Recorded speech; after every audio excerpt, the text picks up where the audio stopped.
Je vous le disais en titre, la 8e édition du Forum de Paris sur la paix s'est ouverte hier en présence de chefs d'État et de gouvernement, des ONG ainsi que des membres de la société civile. Pour mieux en comprendre les enjeux économiques, Demet Korkmaz, journaliste éco de la rédaction, est avec nous sur ce plateau. Et nous retrouvons aussi Pascal Lamy, ex-patron de l'Organisation mondiale du commerce et aujourd'hui vice-président du Forum de Paris sur la paix, en direct du Palais de Chaillot. Bonjour Pascal Lamy et merci d'être avec nous. Sans planète préservée, pas de paix durable. Concrètement, comment articuler coopération environnementale et stabilité géopolitique ? Bon, je crois que vous posez la bonne question. Est-ce qu'il y a un lien dans ce monde entre les guerres, les conflits qui se multiplient et le changement climatique, la perte de biodiversité, le recul de la démocratie? La réponse, de mon point de vue, est oui. Nous devons prendre tous ces phénomènes en compte ensemble et c'est l'objet du Forum de Paris sur la paix qui, comme vous l'avez dit tout à l'heure, en est à sa 8e édition.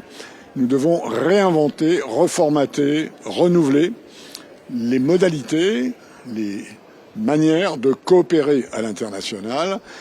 On voit bien que les États-nations souverains, qui sont 200 sur cette planète, ont de plus en plus de mal à se mettre d'accord pour faire des choses ensemble. Or, dans ce que vous venez de citer, le climat, la paix, il faut faire les choses ensemble. Et donc, nous essayons depuis 8 ans, et ça marche, au Forum de Paris sur la paix, d'impliquer dans la coopération internationale d'autres que des diplomates. On ne va pas se passer des diplomates, mais il y a des tas de gens dans la société civile, dans les grandes entreprises, parmi les maires de grandes villes, parmi les dirigeants de grandes institutions académiques qui ont l'énergie, la volonté de faire des choses ensemble. Et ce sont ce qu'on appelle des coalitions que nous aidons au Forum de Paris sur la paix à naître, à se développer pour protéger les enfants sur Internet, pour, dans un certain nombre de pays, veiller à ce qu'il y ait encore une presse libre, pour explorer les frontières de la gouvernance internationale dans des questions comme la géo-ingénierie, ou pour essayer de faire en sorte que l'Afrique soit autosuffisante en matière alimentaire en 2030. Voilà des exemples variés, mais la méthode est la même. Pascal Lamy, vous parlez de l'Afrique, justement, c'est l'un des continents les plus exposés aux risques climatiques. On sait aujourd'hui que le dérèglement attise les conflits. Comment rétablir une véritable justice climatique ? On sait aujourd'hui qu'on peut difficilement compter sur les États avec le retrait des États-Unis, avec les difficultés économiques en Europe. Est-ce que la finance peut aider à trouver des outils pour aider les pays émergents ? Alors, réponse oui, et le cas de l'Afrique est évidemment un des plus frappants parce que c'est le pays qui dispose d'un maximum de ressources naturelles dont nous avons besoin dans l'avenir, et en même temps, il est très durement frappé par le réchauffement climatique et par la réduction de la biodiversité. Et donc la question, c'est comment mobiliser la valeur de ces ressources naturelles dans une économie internationale qui, dans beaucoup de cas, ne leur donne pas la vraie valeur. Et là, il y a un problème de fonctionnement du capitalisme de marché.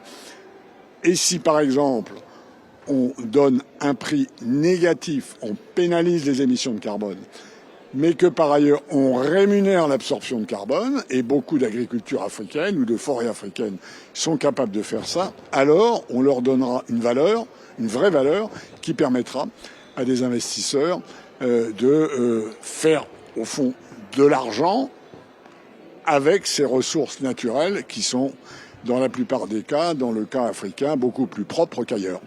Pascal Lamy, vous parliez justement de la société civile, des ONG, des multinationales.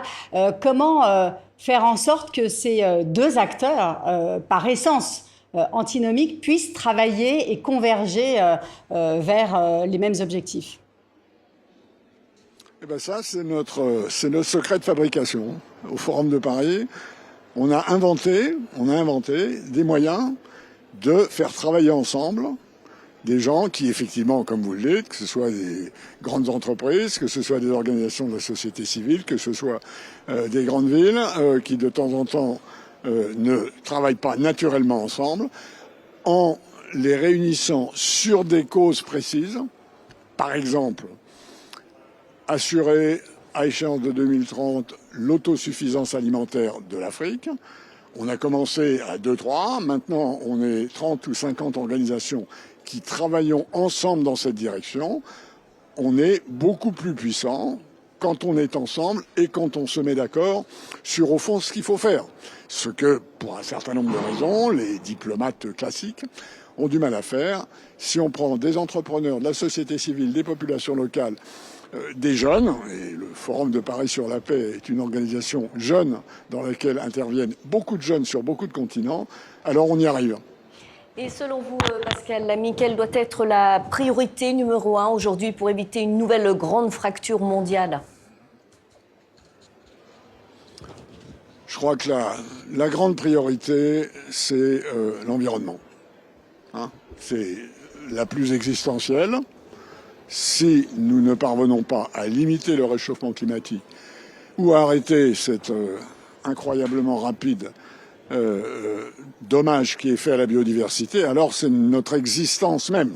C'est pas la peine de penser à l'avenir si un jour, la planète et les humains ne font plus partie de l'univers. Donc c'est ça la question numéro 1. Mais évidemment, elle est très connectée à des choses comme les conflits, comme la paix, comme la guerre.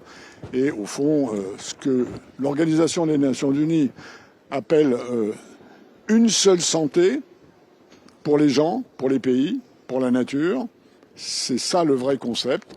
On ne peut pas, dans un monde malade, ne pas avoir de conflit. On ne peut pas, dans un monde dont l'environnement se dégrade, ne pas retrouver des équilibres qui sont les équilibres anciens. Il faut en trouver de nouveaux, et ça passe par une participation beaucoup plus diversifiée que ça n'était le cas précédemment dans la coopération internationale.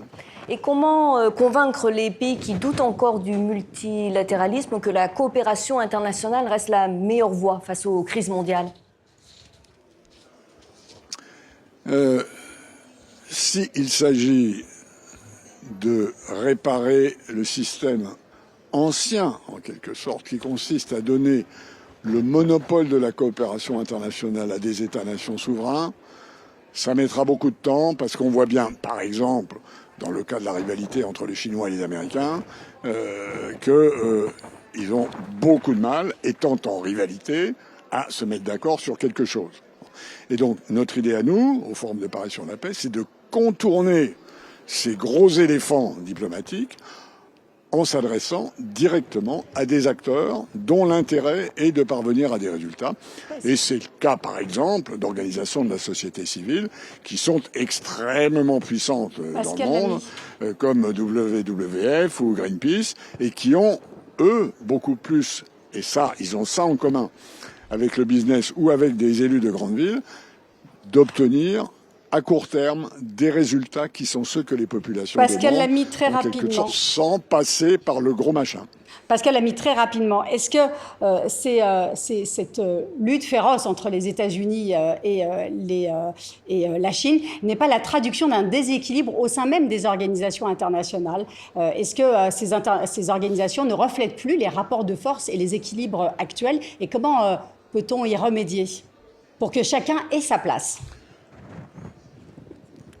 Alors, la rivalité sino-américaine, elle est une rivalité de puissance. La question, c'est, au XXIe siècle, lequel de ces deux-là sera le plus puissant? Ils ont tous les deux l'intention d'être le premier.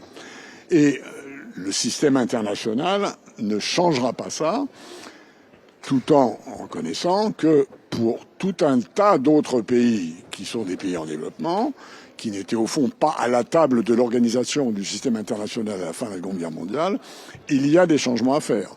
Mais dans le cas des États-Unis et de la Chine, ils ont tous les deux leur droit de veto au Conseil de sécurité des Nations Unies, et la pacification de leurs relations ne pourra venir que du poids des populations sur leurs dirigeants. Merci beaucoup Pascal Lamy pour avoir répondu à nos questions en direct depuis le Palais de Chaillot à Paris.